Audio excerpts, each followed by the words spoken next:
Hello students, JEE main session 2 की revision series में आप सभी का स्वागत है।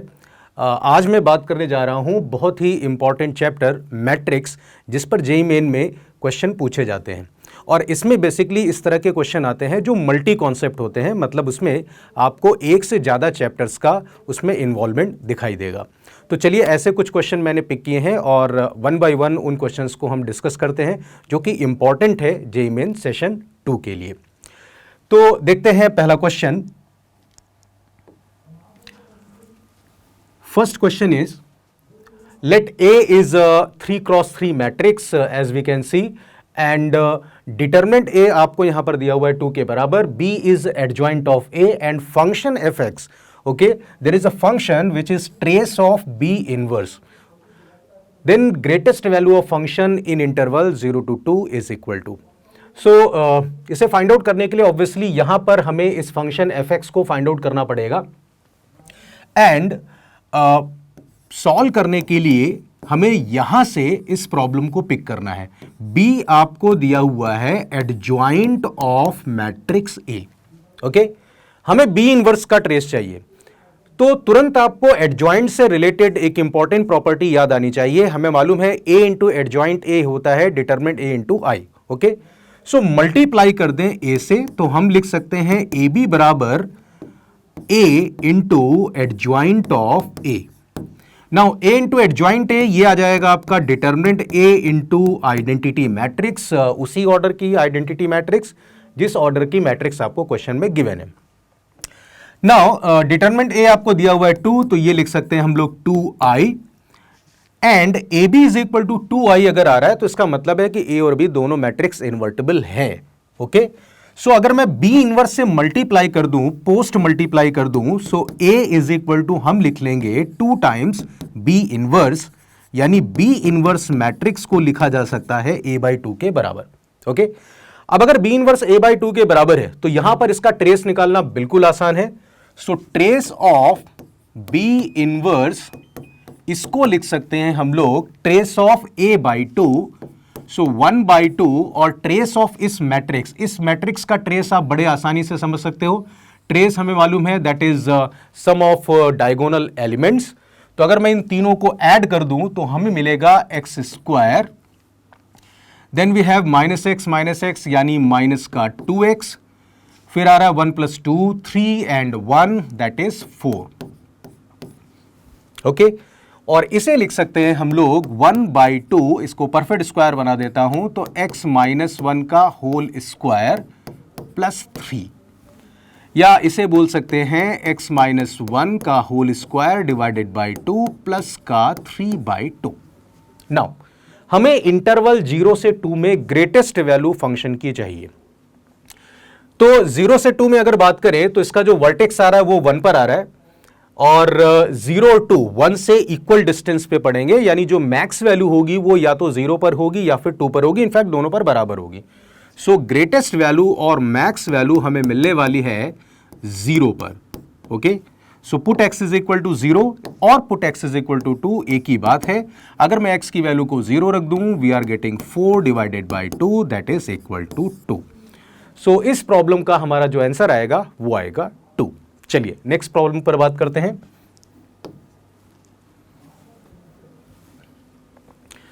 तो एक मैट्रिक्स A गिवन है, मैट्रिक्स B गिवन है, then the minimum value of trace of AB, यहां पर ये गिवन है trace A denotes the trace of the matrix A। So यहां पर जो जनरली बच्चे गलती कर जाते हैं, ट्रेस ऑफ AB बराबर trace A into trace B लिख देते हैं, दैट इज रॉन्ग। हमें इस ट्रेस को फाइंड आउट करने के लिए matrix product A B find out करना पड़ेगा। सो ए बी हम लोग इजिली फाइंड आउट कर सकते हैं। कंप्लीट मल्टीप्लिकेशन की कोई जरूरत नहीं है क्योंकि हमें ट्रेस निकालना है और ट्रेस का मतलब है हमें केवल डायगोनल एलिमेंट से मतलब होना चाहिए। सो डायगोनल एलिमेंट्स इसमें आपको मिलेंगे 1 मल्टीप्लिकेशन से। So 4 sec square theta into cot square theta, तो ये आ जाएगा अपने पास में cos square by sine square, cos square sec square cancel होगा, ये मिलेगा आपको 4 कॉसेक स्क्वायर थीटा, ओके। बाकी हमें बाकी दो टर्म से मतलब नहीं है। उसके बाद में 2 पोजीशन पर आप मल्टीप्लाई कर दीजिए इससे 1 मिनट, एक एक्स्ट्रा ये 1 भी इसमें ऐड करना पड़ेगा, and third one is 0. Now multiply these two, so this is 0. Now 3 tan square theta, 3 cosec square theta, यहां पर साइन और कॉसेक ये कैंसिल होंगे, तो ये आने वाला है यहां पर 9. देन हम लिख सकते हैं sec square theta. Okay, and 1 into 1 मतलब एक्स्ट्रा 1 आपको मिलेगा. नाउ थर्ड मल्टीप्लाई कर दें, 0, ये आ रहा है 1 plus 4, 1 plus 4 that is equal to 5. Okay, so no need to find out all other elements, because trace के लिए हमें केवल इन 3 एलिमेंट्स से मतलब होता है. Now trace of A B, ये हम इजिली लिख सकते हैं, इन तीनों का समेशन ये आ रहा है अपने पास में 4 cosec square theta plus 9 sec square theta, and 1 plus 1 plus 5 that will be 7. Now इसे हम tan स्क्वायर थीटा और cot स्क्वायर थीटा में चेंज कर सकते हैं. We know that sec square theta is 1 plus tan square theta, so this will be 4 cot square theta plus 9 tan square theta. 4 plus 9, 9 4 13 plus 7, ये आ रहा है हमारे पास में 20. Now we know that minimum value of A square tan square theta plus B square cot square theta is 2ab by using am greater than equal to gm. तो इसकी जो minimum value आने वाली है that is greater than equal to 2 root ab, so 2 into root of 4 into 9, और extra हमारे पास में कांस्टेंट है 20. तो यहां से आप देख सकते हो, यह आ जाएगा अपने पास में 6 into 2, 6 into 2 that is 12, 12 plus 20 that is equal to 32. तो यहां पर minimum value of trace of A B हमें मिल रहा है 32 के बराबर, एंड 32 आपको दिया हुआ है ऑप्शन नंबर 3 पर. सो option 3 is the correct answer for this question. चलिए आगे बात करते हैं. नेक्स्ट क्वेश्चन आपको दिया हुआ है, मैट्रिक्स M है हमारे पास में, M inverse of this matrix आपको यहां पर गिवन है इस क्वाड्रेटिक पॉलिनोमियल फॉर्म में. I3 is an identity matrix of order 3, obvious है. Then the value of P plus Q plus R is, P plus Q plus R की value निकालनी है. अब इस क्वेश्चन को करने के हमारे पास में 2 मेथड है. या तो हम यहां पर M स्क्वायर फाइंड आउट करें, M आपको दिया हुआ है, I3 हमें मालूम है, उसके बाद में M इनवर्स निकाल करके दोनों साइड को कंपेयर करें. ओके, या फिर इस क्वेश्चन को ऐसे थिंक करें कि हमें अगर एक ऐसे मैट्रिक्स पॉलिनोमियल मिल जाए कैपिटल M मैट्रिक्स के से रिलेटेड, देन उसकी हेल्प से हम इस रिलेशन को एस्टेब्लिश कर लें. और हमें यह मालूम है कि अगर कोई भी मैट्रिक्स आपको गिवन है ऑर्डर 3 की, तो उससे रिलेटेड एक पॉलिनोमियल इक्वेशन आप क्रिएट कर सकते हैं बाय यूजिंग कैले-हैमिल्टन थ्योरम. ओके, या कैरेक्टरिस्टिक इक्वेशन की हेल्प से. सो कैरेक्टरिस्टिक इक्वेशन के बारे में सबको मालूम है. अगर मैं इस मैट्रिक्स की कैरेक्टरिस्टिक इक्वेशन लिखूं, सो कैरेक्टरिस्टिक इक्वेशन होगी determinant of m minus X I is equal to 0.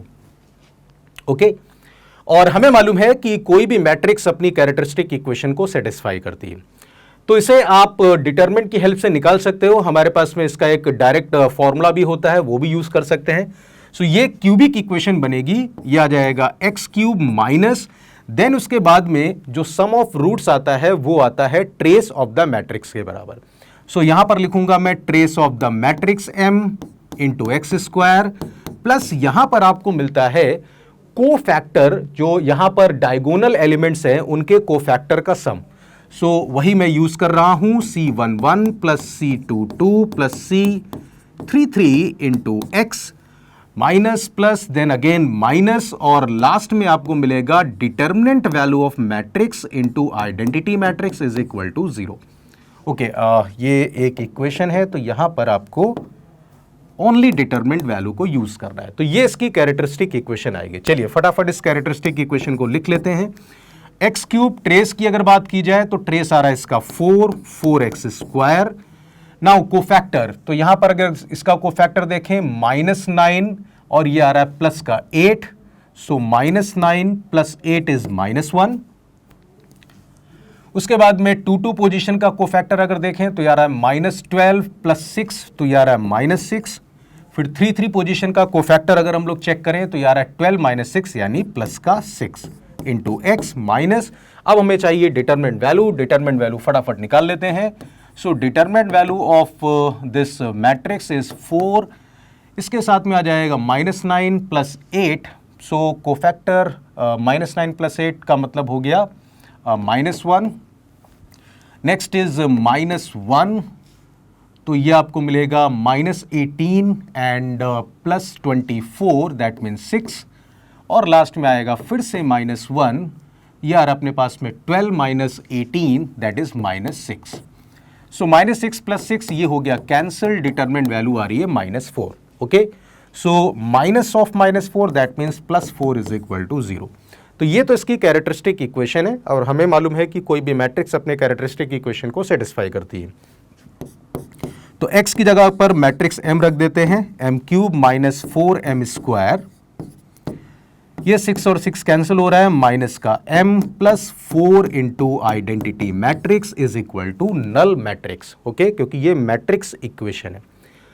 Now m inverse exist करता है, तो इसका मतलब ये है कि हम इसमें m इनवर्स से मल्टीप्लाई कर सकते हैं। तो इसमें m इनवर्स मल्टीप्लाई कर देते हैं, मल्टीप्लाई m इनवर्स, तो ये बन जाएगा आपका m² - 4m minus identity matrix and this will be +4m inverse is equal to null matrix.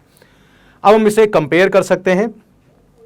तो इनको अगर मैं उस साइड में ट्रांसफर कर दूं तो m इनवर्स यहां पर अगर ऑब्जर्व किया जाए तो ये आ रहा है -1/4 m²। उसके बाद में ये बन जाएगा प्लस का m और लास्ट में अगर आप देखें तो ये आ जाएगा +1/4 identity matrix.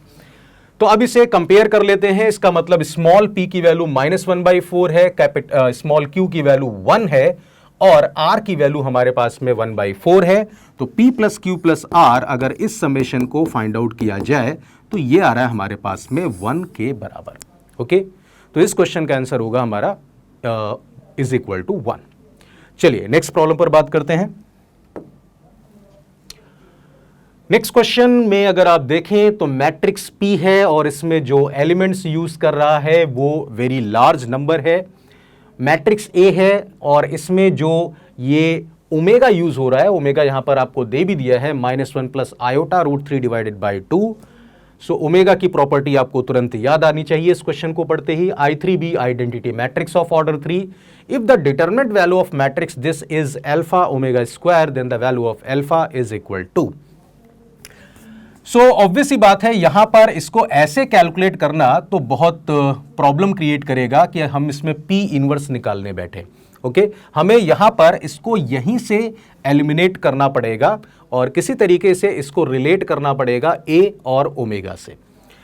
So I3 we know that I identity matrix है और आइडेंटिटी मैट्रिक्स को हम लिख सकते हैं P inverse into P। Okay, P inverse question में यूज किया हुआ है, इसका मतलब कहीं ना कहीं इनवर्स एग्जिस्ट कर रहा है और हमें मालूम है P इंटू P इनवर्स और P इनवर्स इंटू P दोनों ही आइडेंटिटी मैट्रिक्स के बराबर होते हैं। तो अगर मैं इसे यहां पर पुट कर दूं तो P इनवर्स AP - I3, इसको लिख सकते हैं P inverse AP minus P inverse P। Okay, इसका स्क्वायर है, फिर उसके बाद में डिटरमिनेंट वैल्यू की बात करनी है। तो पहले इसे सिंप्लीफाई कर लेते हैं, फिर उसके बाद में स्क्वायर की डिटरमिनेंट वैल्यू की बात कर लेंगे। इसको हम कैसे लिख सकते हैं, हम इसमें P इनवर्स को कॉमन निकाल सकते हैं। तो यह आ जाएगा P inverse and this will B AP and minus P। Further हम इसमें P भी कॉमन निकाल सकते हैं, तो इसे लिख सकते हैं P इनवर्स, यहां पर आ जाएगा A minus identity matrix into P। इसका मतलब ये वाली मैट्रिक्स इसके बराबर है। तो हमें चाहिए इसका डिटरमिनेंट फिर उसका स्क्वायर, तो इसकी डिटरमिनेंट वैल्यू हम निकाल सकते हैं। सो डिटरमिनेंट वैल्यू को लिख सकते हैं determinant of this matrix. So determinant of P inverse, determinant of A minus I into determinant of P। ठीक है, हमें ये फॉर्मूला मालूम होना चाहिए कि डिटरमिनेंट ऑफ ए बी बराबर determinant A into determinant B होता है अगर वो दोनों सेम ऑर्डर की मैट्रिक्स हैं। नाउ डिटरमिनेंट पी इनवर्स और डिटरमिनेंट पी ये कैंसिल हो जाएगा, मतलब ये determinant value determinant A minus I के बराबर है। ओके, पी का यहां पर कोई रोल आया ही नहीं। नाउ हम a minus I determinant value को फाइंड आउट कर सकते हैं। उसके लिए हमें a माइनस आई मैट्रिक्स निकालनी पड़ेगी एंड सीधे डिटरमिनेंट निकालते हैं। Determinant of this will B, इसमें i सब्ट्रैक्ट करेंगे तो 2 minus 1 that will B 1, 7 omega square, इसमें कोई चेंज नहीं, -1 माइनस ओमेगा माइनस 1, 1, फिर आएगा 0 minus omega plus 1 minus 1, so this will B minus omega. अब हम इसे सॉल्व कर सकते हैं, कोई प्रॉब्लम नहीं है इसमें। सो दिस विल बी, इसके अकॉर्डिंग इसको एक्सपैंड कर देते हैं। Minus omega minus 1, we know that this will be omega square, this is actually omega square, so 1, इसके about expansion, this will be minus omega cube that is -1 and this will be plus omega। इसके बाद आगे बढ़ते हैं, यहाँ पर आएगा +1, इसके अबाउट एक्सपेंड करें इसे तो -7 omega, okay, and this will B plus omega cube, so plus omega cube that means 1। Further अगर मैं सिंप्लीफाई करूं तो -1 और 1 कैंसिल हो जाएगा, -7 ओमेगा प्लस ओमेगा -6 ओमेगा आपको इसकी डिटरमिनेंट वैल्यू मिल रही है। हमें चाहिए इसकी डिटरमिनेंट वैल्यू का स्क्वायर। सो डिटरमिनेंट स्क्वायर को अगर चेक किया जाए तो ये आ रहा है 36 ओमेगा स्क्वायर। नाउ क्वेश्चन में दिया हुआ है कि ये वैल्यू हमें अल्फा ओमेगा स्क्वायर के बराबर मिलती है, तो इसे अगर मैं कंपेयर करूं तो अल्फा की वैल्यू हमें मिल जा रही है 36 इसका करेक्ट आंसर होना चाहिए। ओके, चलिए नेक्स्ट प्रॉब्लम पर बात करते हैं। क्वेश्चन है मैट्रिक्स ए और मैट्रिक्स बी ऑर्डर 2 की दो मैट्रिक्स आपको गिवन है and such that A B is the diagonal matrix. Okay, so diagonal matrix के बारे में हमें मालूम होना चाहिए। डायगोनल मैट्रिक्स मतलब इसमें ओनली डायगोनल एलिमेंट्स आपको दिए हुए हैं D11 D22, non diagonal elements आपको यहां पर मिलेंगे 0। तो इस बात का बस ध्यान रखना है। एक इंफॉर्मेशन और है, mod of q+1 more and root of r minus 2 is equal to 0, then the value of this is equal to, okay, यहां पर मेंशन नहीं है लेकिन हमें ये एजम्पशन लेते हुए सॉल्व करना पड़ेगा कि ये जो PQRS हैं वो रियल नंबर्स हैं। Okay, so if PQRS are real numbers, so mod of q+1 plus root of r minus 2 is equal to 0, we know that for real numbers modulus value is always greater than equal to 0 and square root value is also greater than equal to 0। So भाई ये value greater than equal to 0 है, ये भी greater than equal to 0 है। Right hand side में लिखा हुआ है कि ये एग्जैक्टली 0 होना चाहिए, इसका मतलब है दोनों एग्जैक्टली 0 ही होंगे। यानी आपके पास में Q की वैल्यू आ चुकी है -1 और R की वैल्यू आपके पास में है 2 के बराबर। बाकी वैल्यूज के लिए आपको जाना पड़ेगा AB प्रोडक्ट पर, तो हम लोग AB प्रोडक्ट को फाइंड आउट करते हैं। So AB product row into column multiplication, 3 into P, 3P, 2 into R plus 2R, then आएगा 3Q, then 2S, then इसके बाद में -P plus 4R और -Q plus 4S। और आपसे कह रहा है कि ये जो मैट्रिक्स है वो एक डायगोनल मैट्रिक्स है, इसका मतलब ये बराबर होगा D11 0 and 0 D22 के, जैसा कि प्रॉब्लम में लिखा हुआ है। सो हमें D11 और D22 का सम चाहिए, या कहने का मतलब है कि हमें इस मैट्रिक्स का ट्रेस चाहिए। हमने Q और R की वैल्यू को निकाल लिया है, P की वैल्यू को हमें फाइंड आउट करना पड़ेगा। तो इसमें अगर मैं पुट कर दूं R is equal to 2, so D11 की वैल्यू आ रही है हमारे पास में 3P + 4 और D22 की वैल्यू अगर देखें तो यहां पर भी आप Q की वैल्यू को -1 रख दें तो ये आ रहा है 4S + 1। ओके, नाउ ये 0 होना चाहिए। हमारे पास में Q की वैल्यू -1 है, तो इसका मतलब है -3 + 2s, ये वैल्यू 0 है। इसको भी 0 होना चाहिए। हमारे पास में r की वैल्यू 2 है, इसका मतलब p की वैल्यू आ जाएगी 9। अब इन सब वैल्यूज को पुट अगर कर दें तो D11 + D22 की वैल्यू आ रही है 9 3 27, 27 + 4 ये है 31, प्लस यहाँ पर अगर मैं 2s की वैल्यू को 3 रख दूं तो 4s की वैल्यू आ जाएगी 6 + 1, 6 + 1 is 7। सो ये सॉल्व करने पर 1 मिनट, 27 + 4 r = 2 था, एंड यहाँ पर आ रहा है अपने पास में -q + 4s, okay, and q की वैल्यू -1 थी तो 2s की वैल्यू आ रही है 3 के बराबर, 4s आ जाएगा 6 + 1 7। सो ये तो आ रहा है 38, कहीं पे कुछ कैलकुलेशन में एरर है। 3p + 2r, 3q + 2s -p + 4r -q + 4s। So 3p + 2r, that is 4, and q is -1, so 4s + 1, that is correct। 2s - 3 is 0, ये सही है, and r = 2, so p की वैल्यू, ओके, p की value 8 आ रही है, यहाँ पे mistake है। सो p की वैल्यू 8 अगर मैं कर दूं तो ये आ जाएगा 24, दैट इज, ये मिस्टेक है यहाँ पर। 24 + 4, दिस इज 28, ये तो सही आ रहा है, इसका मतलब 35 इसका आंसर हो जाना चाहिए। सो 35 is correct answer which is given in option number 4। चलिए नेक्स्ट प्रॉब्लम पर बात करते हैं। ओके, नेक्स्ट क्वेश्चन आपको दिया हुआ है, given matrices A 3 2 4 3 and B matrix है -1 7 3 5, then the sum of absolute value of entries of matrices X and Y satisfying these two equation।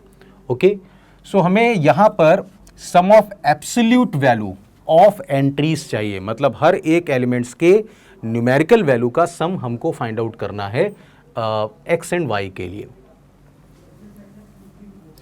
तो चलिए X और Y पर बात करते हैं। हमारे पास में A और B है। X को हम लिख सकते हैं यहां पर मैट्रिक्स A की अगर बात की जाए, ये आ रहा है 9 - 8, मतलब ये एक इन्वर्टिबल मैट्रिक्स है, कोई दिक्कत नहीं है। So matrix X is A inverse into B, और ऐसे ही अगर मैं मैट्रिक्स Y की बात करूं तो इसे लिख सकते हैं B into A inverse. Okay, so X और Y हमारे पास में आ चुके हैं। अब यहां पर इसे फाइंड आउट कर लेते हैं फटाफट।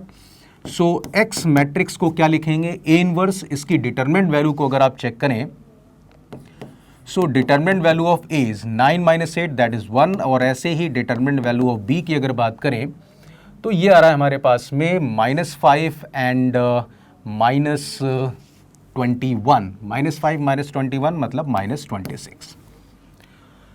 Okay, so A inverse is adjoint of matrix A into B, determinant value हमारे पास में 1 है। Y की अगर मैं बात करूं तो ये आ जाएगा B into A inverse is again adjoint of A and divided by determinant A, जिसकी वैल्यू हमारे पास में 1 ही है।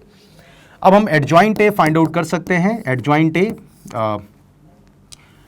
तो यहाँ पर हमें मालूम है, इसके एडजॉइंट की अगर बात करें तो ये डायगोनल एलिमेंट्स इंटरचेंज हो जाते हैं और नॉन डायगोनल एलिमेंट्स में साइन चेंज होता है। -2 -4 into matrix B, that is -1 7 3 and 5। Okay, ऐसे ही Y मैट्रिक्स हम निकाल सकते हैं। पहले मैट्रिक्स B है, सो -1 7 and this will B 3 5, and यहां पर हमें लिखना है adjoint A, that is again 3 -2 -4 and 3। तो मैं X + Y elements find out करने हैं। यहां पर X मैट्रिक्स की अगर बात की जाए तो यह आ जाएगा -3 एंड -6 -9, देन 21 -10, 21 - 10 इज 11। इसके बाद में आ रहा है प्लस का 4 + 9 9 4 13, एंड ये आ रहा है हमारे पास में -28 प्लस 15, -28 प्लस 15 इज -30। ओके, बिल्कुल ऐसे यहां पर भी फाइंड आउट कर सकते हैं। यार अपने पास में -3 and -3 -28, so -31, then +2 and 21, 2 21 23, 9 -20, 9 -20 is -11, and last one is -6 plus 15, -6 plus 15 is +9, -6 plus 15। तो ये हमारे पास में x और y आ रहा है और ये आपसे कह रहा है कि यहाँ पर इसके जो एंट्रीज हैं उनके एब्सोल्यूट वैल्यू का सम क्या होगा। So sum of absolute values that will be 9 + 11 + 13 + 13। इसी तरीके से इसको अगर ऐड कर दें तो +31 + 23 + 11 + 9। सो समेशन देख सकते हैं इसका, ये आ जाएगा अपने पास में 26 and 20। So this some is 26 + 20 is 46। और अगर इस समेशन की बात करें तो यार अपने पास में अगेन 20, ये आ जाएगा अपने पास में 54 + 20 इज 74। इन दोनों को ऐड कर दें 0 and 120। So 120 is correct answer for this question. चलिए नेक्स्ट क्वेश्चन पर बात करते हैं। तो नेक्स्ट क्वेश्चन है हमारा, A is a square matrix such that A into adjoint A आपको गिवन है एक मैट्रिक्स के बराबर, then the determinant value of adjoint A divided by determinant value of adjoint A। So यहां पर आपको बस एक स्टैंडर्ड फॉर्मूला याद होना चाहिए। डिटरमिनेंट ऑफ एडजॉइंट A होता है डिटरमिनेंट A पावर n-1, जहां पर n order of the matrix है। तो अगर मैं ऑर्डर 3 की बात करूं तो ऑर्डर 3 n = 3 के लिए ये हो जाएगा डिटरमिनेंट A पावर 2। और एडजॉइंट ऑफ A की अगर बात की जाए, so adjoint of A, this will be determinant value of A की जगह आपने एडजॉइंट A रख दिया है, पावर में 2 पहले से था। इसका मतलब ये बन जाएगा determinant A power 2 that means 4। इसका मतलब जिस वैल्यू की ये बात कर रहा है ये है डिटरमिनेंट A पावर 4 और डिनोमिनेटर है डिटरमिनेंट A का स्क्वायर, यानी हमें डिटरमिनेंट A स्क्वायर की वैल्यू को फाइंड आउट करना है। अब इसको हम बड़े आसानी से फाइंड आउट कर सकते हैं, इसमें कोई दिक्कत नहीं है। यहां पर अगर मैं डिटरमिनेंट अप्लाई कर दूं तो हमें मालूम है A इंटू एडजॉइंट A होता है determinant A into identity matrix that is I3, और यहां पर आपको डिटरमिनेंट तो दे ही रखा है दैट इज 4 0 0 0 4 0 एंड 0 0 4। तो अगर यहां पर दोनों साइड में डिटरमिनेंट हमने अप्लाई कर दिया है, सॉरी ये मैट्रिक्स है, अभी तो मुझे मैट्रिक्स ही लिखनी चाहिए, ये मैट्रिक्स इसके बराबर है। अब अगर मैं दोनों साइड में डिटरमिनेंट अप्लाई करता हूं तो हमें ये मालूम होना चाहिए सम कांस्टेंट इनटू I3 का डिटरमिनेंट होता है constant power order of the matrix. तो यहां पर जो ऑर्डर है वो 3 है। डिटरमिनेंट A आपको मिलेगा यहां पर क्यूब के बराबर, इसकी वैल्यू हमारे पास में डिटरमिनेंट की आ जाएगी 4 क्यूब। ओके, यहां पर अगेन मेंशन नहीं है लेकिन हम ये कंसीडर कर रहे हैं कि जो मैट्रिक्स, जिस मैट्रिक्स की हम बात कर रहे हैं वो रियल एंट्रीज वाली मैट्रिक्स है, और अगर रियल एंट्रीज वाले मैट्रिक्स की अगर हम बात करें तो डिटरमिनेंट वैल्यू हमें मिल जाएगी ओनली 4, अदरवाइज हमें 2 सोल्यूशन और मिलेंगे यहां पर। सो डिटरमिनेंट A की वैल्यू आ गई अगर 4 के बराबर, और हम ये कह रहे थे कि ये जो रेशियो है वो डिटरमिनेंट A स्क्वायर के बराबर है, तो इसका मतलब है हमारा आंसर होना चाहिए determinant A square 4 square that means 16।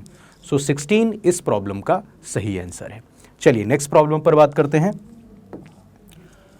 अगला क्वेश्चन है, मैट्रिक्स A गिवन है, देन K इंटू B एक मैट्रिक्स गिवन है, K अल्फा नेचुरल नंबर कह रहा है, B is the inverse of matrix A। Okay, so B यहां पर A का इनवर्स मैट्रिक्स है, then the value of K plus alpha is. Now जब भी इनवर्स मैट्रिक्स की बात होती है तो लोग इनवर्स मैट्रिक्स फाइंड आउट करने लगते हैं, लेकिन उससे बेटर तरीका ये रहता है कि अगर आपसे कहता है कि B A का इनवर्स मैट्रिक्स है, इसका मतलब A और B का जो प्रोडक्ट है कैसे भी आप मल्टीप्लाई करें वो हमारा आइडेंटिटी मैट्रिक्स के बराबर होगा, जिस ऑर्डर की मैट्रिक्स है। सो इन्वर्स निकालने से ज़्यादा बेटर रहेगा कि हम यहाँ पर प्रोडक्ट की बात करें, और प्रोडक्ट से हम इजीली ये कैलकुलेशन कर सकते हैं। तो यहाँ पर आपसे कह रहा है कि ए बी बराबर आई है, इसका मतलब अगर मैं के इंटू ए बी मैट्रिक्स की बात करूं तो वो के इंटू आइडेंटिटी मैट्रिक्स आएगा। ओके, चलिए कंपेयर कर लेते हैं इसे। सो ए और बी को अगर मल्टीप्लाई करें और इसके बाद में कंपेयर करें, हमें चाहिए अल्फा और के, तो पूरा मल्टीप्लिकेशन करने की जरूरत नहीं है, सिर्फ दो को कंपेयर करने से हमारा आंसर आ जाएगा 0 0 के। सो ए बी मैट्रिक्स अगर आप देखें तो यहां पर आ रहा है हमारे पास में 4, देन आ गया +5 9 +1, सो दैट इज 10, और के आप मल्टीप्लाई कर रहे हो तो this value is 10k। Okay, so 10k is equal to k। 1 minute, K A B, okay sorry, इसमें के मल्टीप्लाई करने की जरूरत नहीं है क्योंकि ये तो के बी ही है। तो ये आ रहा हमारे पास में 10, इसका सीधा सा मतलब है कि के की वैल्यू हमारे पास में 10 के बराबर आ जाएगी। तो के की वैल्यू तो 10 आ गई। अब इसके बाद में हम लोग ये देख लेते हैं सिर्फ जिसमें अल्फा इन्वॉल्व हो। सो इसको मल्टीप्लाई करते हैं इसके साथ, तो हमें मिलेगा 2, then minus alpha, 2 minus alpha and +3। Okay, ये वैल्यू हमारे पास में होनी चाहिए 0। इसका मतलब k की वैल्यू 10, और अगर ये वैल्यू 0 है, मैंने इसको यहाँ पर कैलकुलेट नहीं किया है, तो हमारे पास में आ रहा है 5 माइनस अल्फा मस्ट बी 0, यानी अल्फा की वैल्यू 5 होनी चाहिए। क्वेश्चन में पूछ रहा है k प्लस अल्फा की वैल्यू क्या होगी, तो हम समझ सकते हैं k प्लस अल्फा की वैल्यू आ जाएगी हमारे पास में 15 के बराबर। So option 2 is the correct answer for this question. चलिए नेक्स्ट प्रॉब्लम पर बात करते हैं। ओके, ये भी वैसा ही इनवर्स का ही प्रॉब्लम है। आपको मैट्रिक्स ए गिवन है और ए इनवर्स भी गिवन है, और इसमें जो अननोन आ रहे हैं ए और सी, उनको फाइंड आउट करना है। जैसा कि प्रीवियस क्वेश्चन में मैंने बात की, हमें इसका इनवर्स निकालने की कोई ज़रूरत नहीं है। अगर ये इसका इनवर्स है तो इन दोनों का जो प्रोडक्ट है वो आइडेंटिटी मैट्रिक्स होगा। ओके, तो इसे मल्टीप्लाई कर लेते हैं। हमें ए और सी से मतलब है, तो इसमें ए और सी इन्वॉल्व हैं, उन्हीं को चेक करते हैं। तो पहले इस पोजीशन की बात करता हूं, इसका मल्टीप्लिकेशन इसके साथ, this will B 3 1 position 3/2 plus 5/2, 3/2 plus 5/2 मिलेगा आपको 8/2, दैट मीन्स 4, और ये -4a, सो -4a + 4। ओके, इसके बाद में हम सी को इन्वॉल्व कर लेते हैं। तो इन दोनों का जो प्रोडक्ट है वो मिलेगा 1 3 position, so 0 plus C and +1, तो ये आ रहा है हमारे पास में c + 1। बाकी से हमें कोई लेना देना नहीं है। ये आपसे कह रहा है आइडेंटिटी मैट्रिक्स है। अब अगर ये आइडेंटिटी मैट्रिक्स है तो इसका मतलब ये 0 होना चाहिए, ये भी 0 होना चाहिए। इसका मतलब a की वैल्यू 1 होगी और c की वैल्यू -1 आपको यहाँ पर कंसिडर करना है। सो a 1 और c -1 हम ये देख सकते हैं, ये ऑप्शन नंबर 1 में दिया हुआ है। इसका मतलब option 1 is the correct answer for this question. चलिए नेक्स्ट प्रॉब्लम पर बात करते हैं। Next problem is let matrix A आपको गिवन है, मैट्रिक्स बी गिवन है, x Y Z real numbers हैं, बी ट्रांसपोज ए बी ये प्रोडक्ट आपको एक मैट्रिक्स के फॉर्म में गिवन है, then the number of order triplet X Y Z is equal to.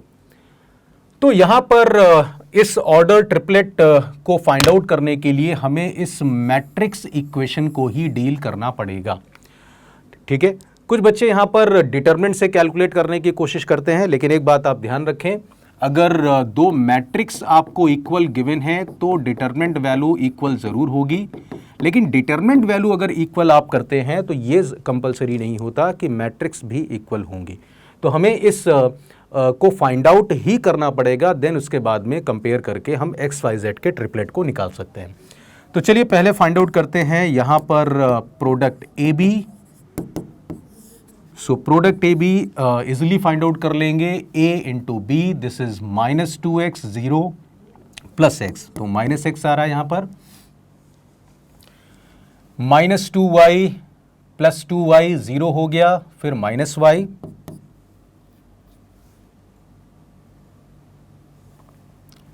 Then उसके बाद में 2z, 4z एंड 1z, तो 4 + 2 6 एंड ये आ जाएगा 7z। आगे बढ़ते हैं, -2x + 2x 0, -2y -4y + 5y मतलब y आएगा, 2z 10z, सो ये हो गया 12 + 2 यानी 14z। नेक्स्ट आगे बढ़ते हैं, यहां पर आपको मिलेगा -x एंड +2x मतलब x आ गया, फिर आ गया -y -2y मतलब -3y, फिर आ रहा है अपने पास में z + 4 + 2 4 2 6 + 1 7z। ओके, तो ये है हमारे पास में ए बी मैट्रिक्स। अब केवल बी ट्रांसपोज निकाल करके मल्टीप्लाई कर देना है। सो बी ट्रांसपोज हम देख सकते हैं, B transpose rows and columns को इंटरचेंज कर दें तो हमें मिलेगा -x -y एंड z, फिर आएगा 0 y 2z and the last one is x -y and z। तो इसको आप कर दें मल्टीप्लाई तो यहां से हम लोग देख सकते हैं बी ट्रांसपोज ए बी की जो वैल्यू है वो क्या आएगी। बाकी सब 0 आना है तो हमें केवल यहां पर इन एलिमेंट्स को टारगेट करना है। चलिए मल्टीप्लाई करते हैं। इसका मल्टीप्लिकेशन इसके साथ में आ रहा है x² + x² यानी 2x²। ये 0 आना चाहिए, हम इसे वेरीफाई भी कर सकते हैं। अगर इसको मल्टीप्लाई करें इसके साथ, ये आ रहा है प्लस का xy, ये आ रहा है 0, ये आ रहा है माइनस का 3xy। Okay,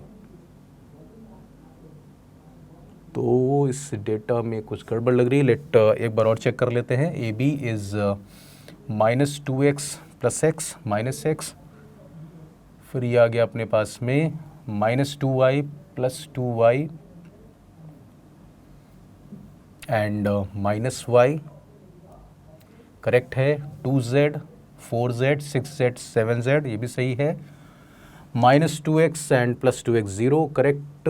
-2y 5y, y आ रहा है, बिल्कुल सही है। 2z 10z and 2z 14z, then we have -x + 2x + x -y 2y -2y। Okay, यहाँ पर मिस्टेक है, ये आ रहा है अपने पास में -y एंड लास्ट वन भी चेक कर लेते हैं। ये आ रहा है z + 4z + 2z 7z, सही है। तो चलिए, इसका मतलब ये है कि यहाँ पर अब अगर हम चेक करें इसका मल्टीप्लिकेशन इसके साथ, तो आ रहा है +xy और ये आ रहा है -xy 0, ये आ रहा है अपने पास में -7xz और ये आ रहा है +7xz। अब ये बिल्कुल सही आ रहा है। सो ये आ गया 2x²। ऐसे ही हम मल्टीप्लाई करें इसको इसके साथ, तो आ रहा है अपने पास में y², ये वैल्यू है 3y²।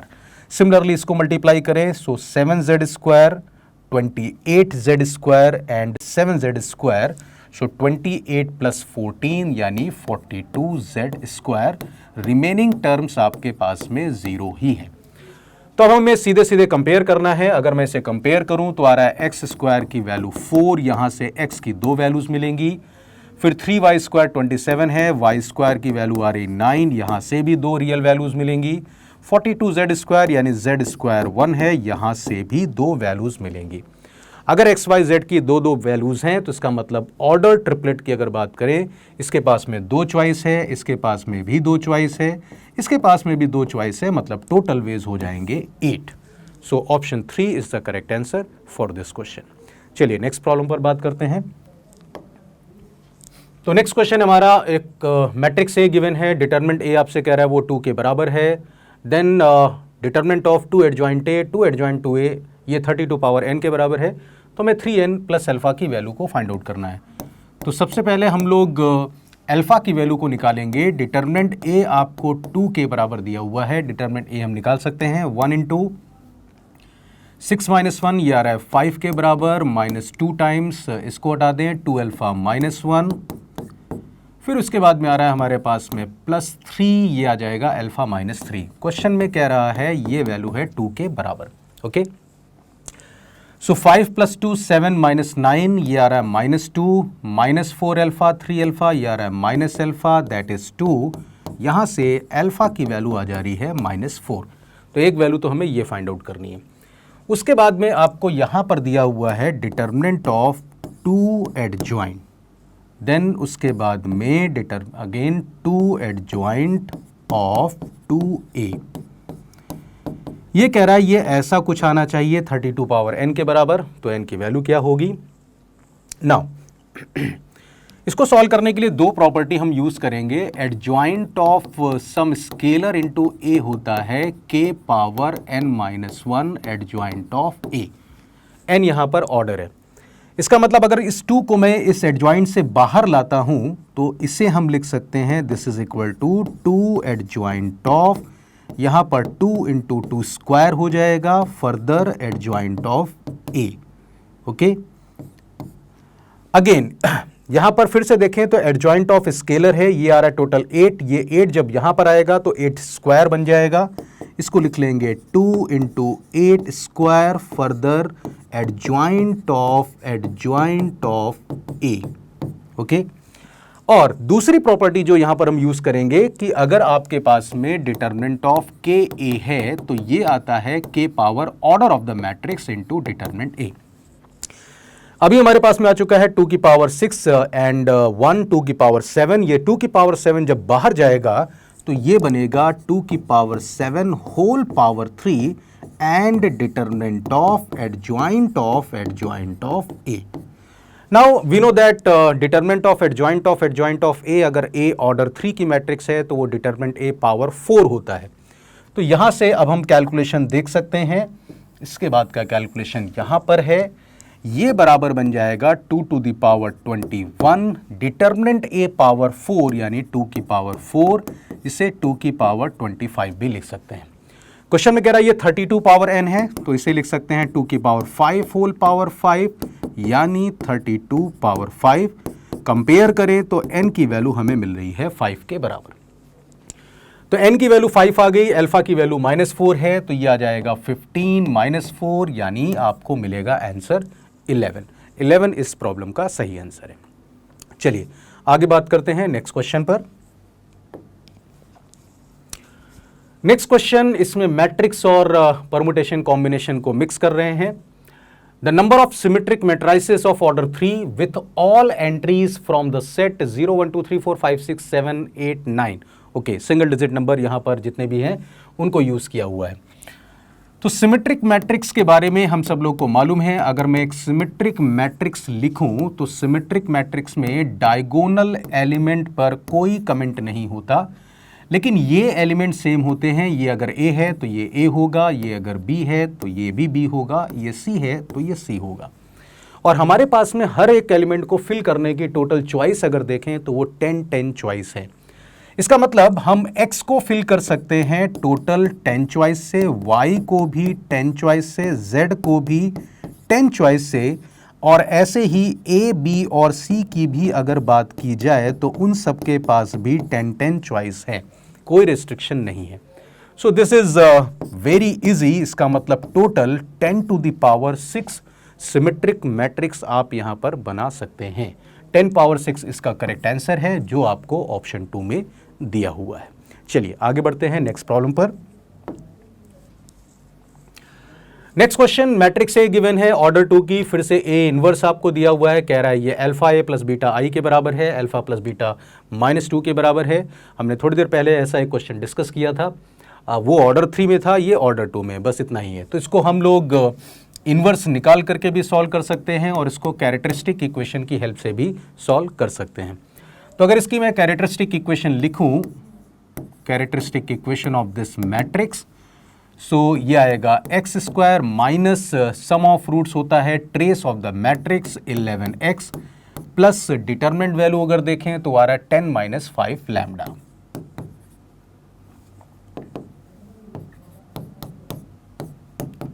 यानी मैट्रिक्स में अगर रिलेशन की बात की जाए तो वो बनेगा a² minus 11a plus 10 - 5 lambda into identity matrix is equal to null matrix.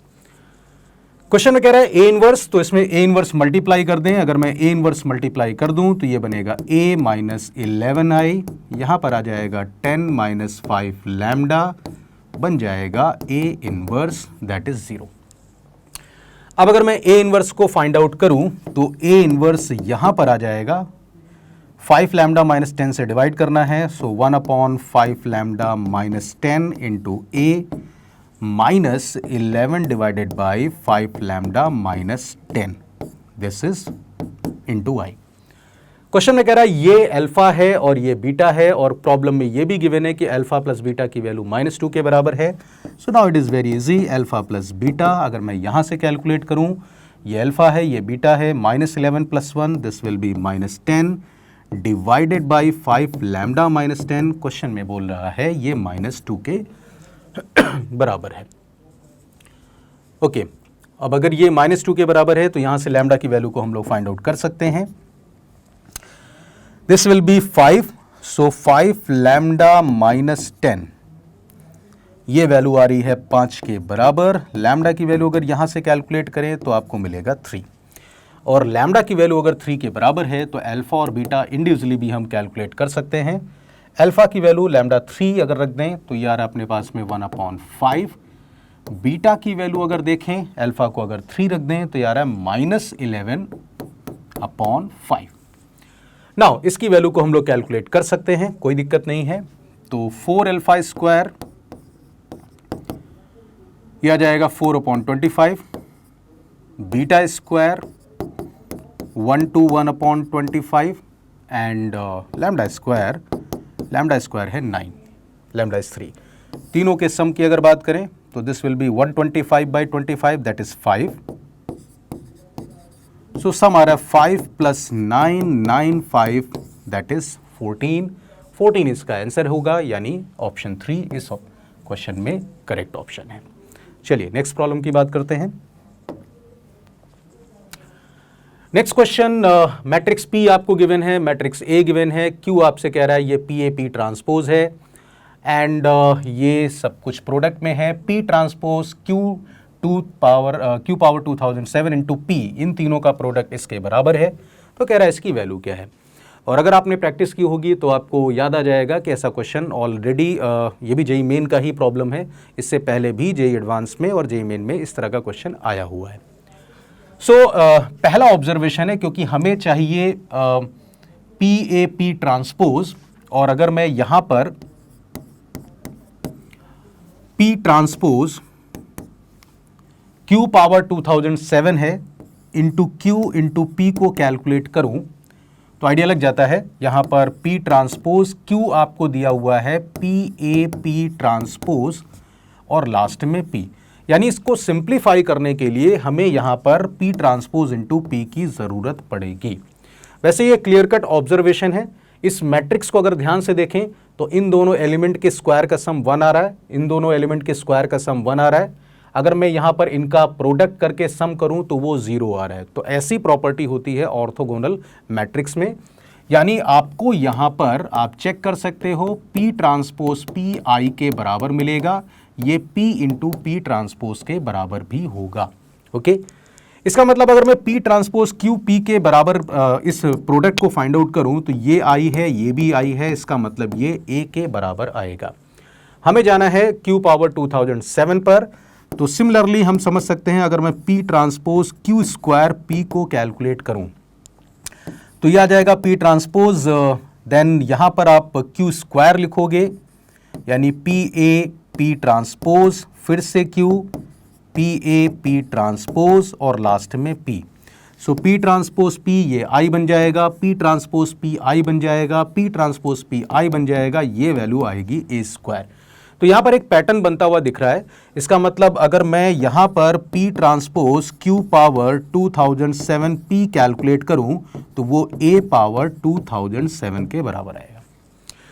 तो अगर इसे हमें फाइंड आउट करना है तो इसका मतलब हमें A स्क्वायर A क्यूब इस पैटर्न को चेक करना पड़ेगा। A आपको दिया हुआ है, अगर मैं A स्क्वायर निकालूं तो 1 1 1 0 ये आ रहा है 1 1 1 1 1 दिस इज 2 0 1 1 0 ये आ रहा है 0 एंड 0 1 1 1 ये आ रहा है 1। एक और वैल्यू कैलकुलेट करके देख लेते हैं। अगर मैं ए क्यूब फाइंड आउट करूं, सो 1 2 1 0 this is 1, 1 2 1 1 1 plus 2 3, 0 1 1 0 0 0 1 1 1 this is 1। तो पैटर्न का आइडिया लग जा रहा है। ये तीन एलिमेंट हमारे चेंज नहीं हो रहे हैं, बस ये वाला एलिमेंट चेंज हो रहा है पावर के अकॉर्डिंग। तो अगर मैं पावर 2007 की बात करूं तो a पावर 2007 ये आपको मिलेगा 1 2007 0 एंड 1। क्वेश्चन में कह रहा है ये ABCD है। अब इसकी वैल्यू को हम फाइंड आउट कर सकते हैं। a इज 1 तो ये वैल्यू 2 है, b इज 2007 तो ये आ गया 2007, c की वैल्यू 0 है सो 0 एंड d की वैल्यू 1 है तो माइनस का 4, यानी ये आने वाला है 2007 माइनस 2, 2007 माइनस 2 मतलब 2005 इज द करेक्ट आंसर। 2005 आपको दिया हुआ है ऑप्शन नंबर 2 में। ओके, चलिए नेक्स्ट प्रॉब्लम पर बात करते हैं। क्वेश्चन है let alpha be root of this equation. Equation है a minus C X square, b minus A X, C minus B 0, A B C are distinct real number, ये given है। Such that the matrix this is singular. Singular matrix हम लोग को यह मालूम होना चाहिए, ऐसी मैट्रिक्स जिसकी डिटरमिनेंट वैल्यू 0 होती है। Then the value of this. अब ये एक्सप्रेशन देख करके बिल्कुल आइडिया लग जाता है कि इसमें आंसर क्या आने वाला है। ये कुछ वैसा ही है, X square upon Y Z, then Y square upon x Z, Z square upon X Y, यानी न्यूमरेटर में X cube plus Y cube plus Z cube और नीचे एक्स वाई जेड आने वाला है। इस तरह के क्वेश्चन में generally X plus Y plus Z is equal to 0 होता है, और वो में दिख जाना चाहिए कि a minus C, B minus A और c माइनस बी का जो समेशन है वो 0 आ रहा है। बस हमें इसे जस्टिफाई करना है, यही एक पॉसिबिलिटी आपको मिलेगी। सो इस सम को अगर आप चेक करें तो यहां पर ये 0 आ रहा है। Okay, ABC distinct real number हैं। ओके, तो इसमें तो सॉल्व करने की ज़रूरत ही नहीं है। अगर ये तीनों का सम 0 है जैसा कि हमें नज़र आ रहा है, इसको अगर मैं x नाम दे दूं, इसे मैं y नाम दे दूं, इसे z, so x plus Y plus Z 0 है। क्वेश्चन में आपसे पूछ रहा है a माइनस सी यानी x square upon Y z. ABC distinct number आपसे बोल ही रहा है, ये आ जाएगा y square upon x z, A minus C, C minus B, और ये दिया हुआ है z square upon this will be x into y. Okay, ये वैल्यू आपसे पूछ रहा है। X Y z non zero number है, क्वेश्चन में क्लियरली लिखा हुआ है ABC डिस्टिंक्ट रियल नंबर है। तो फिर तो बात ही खत्म हो गई, क्योंकि यहां पर अगर मैं एलसीएम ले लूं एक्स वाई जेड, और न्यूमरेटर में अगर आप देखें तो आ रहा है हमारे पास में this will be x cube plus Y cube plus Z cube, और हमें मालूम है अगर x cube x plus Y plus Z 0 है, नॉन जीरो नंबर है, so x cube plus Y cube plus Z cube 3xyz होता है। तो आंसर तो आ जाएगा हमारा 3 के बराबर। तो इस इंफॉर्मेशन की कोई ज़रूरत नहीं पड़ रही है, इसका आंसर डायरेक्ट हम लोग लिख सकते हैं। चलिए ये भी देख लेते हैं कि उस इंफॉर्मेशन से हमें क्या मिल रहा है। अल्फा कह रहा है इसका एक रूट है, अगर हम ऑब्जर्व करें तो इसके 2 रूट की पॉसिबिलिटी है। एक रूट आ रहा है हमारे पास में 1, और दूसरा रूट में प्रोडक्ट ऑफ रूट से निकाल देता हूं, दूसरा रूट बनेगा c minus B divided by a minus C. या तो अल्फा ये होगा या फिर अल्फा ये वाला आपको लेना है। अब ये कैसे डिसाइड होगा, इसको डिसाइड करने के लिए बोला है कि ये मैट्रिक्स सिंगुलर है, तो मैट्रिक्स को सिंगुलर बना देते हैं। Alpha square alpha 1 then 1 1 1, last में ABC डिटरमिनेंट होना चाहिए 0। अगर इसे अपन सॉल्व करें तो alpha square c minus B, then उसके बाद में आ रहा है minus alpha c minus A, तो इसे लिख देते हैं plus a minus C into alpha, and ABC c minus B correct है। अल्फा के साथ में आ रहा है c माइनस ए यानी a माइनस सी, और लास्ट अगर देखें तो यहां पर आएगा अपने पास में b minus A, this is 0। Now ये क्लियर है कि अगर मैं इसमें अल्फा की वैल्यू, क्योंकि ये कह रहा है कि यहां पर ये मैट्रिक्स सिंगुलर होनी चाहिए, तो अल्फा की किस वैल्यू के करस्पॉन्डिंग ये सिंगुलर बनेगा। अगर मैं अल्फा की वैल्यू को 1 ले लेता हूं तो क्लियरली ये आपको सेटिस्फाई करता हुआ दिख रहा है, सी कैंसिल हो जाएगा, ए कैंसिल हो जाएगा, बी कैंसिल हो जाएगा। लेकिन अगर मैं इस वाली वैल्यू को यहाँ पर यूज़ करता हूँ तो फिर ये आपको 0 नहीं मिल पा रहा है। ओके, सो इसका मतलब है कि अल्फा इज इक्वल टू 1 के करस्पॉन्डिंग ही डील करना है, और इससे पहले मैंने आपको बताया कि हम बिना उसके भी प्रॉब्लम को सॉल्व कर सकते हैं। इसका आंसर 3 के बराबर है। ओके बच्चों, सो यही हमारा लास्ट प्रॉब्लम था। आई होप आपको इन प्रॉब्लम्स को अगर आप ढंग से रिवाइज करेंगे तो आपको इसी तरह के कुछ प्रॉब्लम्स जेईई मेन सेशन 2 में देखने को मिलेंगे। Thank you.